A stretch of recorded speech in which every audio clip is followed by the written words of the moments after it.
La fibromyalgie, c'est vraiment comme un brouillard qui est épais, qui envahit mon corps et mon esprit. Un jour, j'étais quelqu'un de dynamique. J'aimais jardiner, je profitais de la vie. Aujourd'hui, ces activités simples me semblent insurmontables. J'ai l'impression d'être prisonnier de mon propre corps, incapable d'accomplir les tâches les plus élémentaires. Cette maladie invisible me vole mon énergie, ma confiance en moi, me plonge dans un sentiment d'impuissance. Parfois, je me force à sourire, à raconter des blagues, à faire la mesure publique. C'est une façon de masquer la douleur, de faire semblant que tout va bien. Mais en réalité, c'est souvent différent. Derrière le clown se cache une personne qui souffre, qui lutte contre la fatigue et la douleur, qui se sent incomprise. La fibro, c'est pas seulement une maladie physique, c'est aussi un combat contre l'isolement et contre le jugement.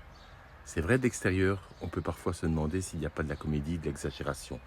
Mais tous ceux qui ignorent ce que c'est d'être dans les chaussures d'une personne atteinte de cette saleté de maladie invisible, eh bien, je leur donnerai volontiers une journée de mes douleurs. Car la réalité, c'est tout autre. Et à même pas 57 ans, cette chose, elle me bouffe. Elle me bouffe de l'intérieur depuis presque 10 ans maintenant. Et quoi de plus rageant que d'avoir prévu tant de choses à faire de la journée, tout ce que j'aime, qui me plaît. Et puis je me sens impuissant, vide, car même pas une heure après, c'est les douleurs qui irradient à nouveau.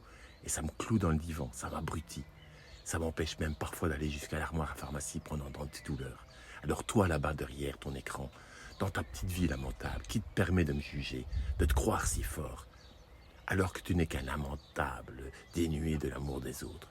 Prends mes chaussures, mais prends-les seulement. Essaye de vivre une journée dans mon corps, avec mes douleurs, ma fatigue, mon impuissance. Après ça, peut-être, enfin, tu pourras comprendre. Mais j'en doute. Tu n'as pas les capacités intellectuelles pour comprendre. Tu n'as pas l'empathie suffisante. Tu n'as pas simplement l'envie de comprendre les autres. Alors, retourne dans ta vie lamentable, dénuée de l'amour des autres. Et à tous ceux qui, comme moi, font belle figure, souris, répondent « oui, ça va ». Ah oui, ça va. Je vous comprends, on n'est pas seul. Et les autres, on s'en tape. Un jour après l'autre, c'est un jour de gagner. J'espère que ce ton un peu différent de celui que j'utilise tous les jours pourra en tout cas être utile, ne fût-ce qu'à une autre personne qui découvre sa maladie ou qui en souffre depuis des années comme moi. Et n'hésitez pas à mettre un like, à partager en masse. C'est vraiment une crasse et aujourd'hui, j'ai mal.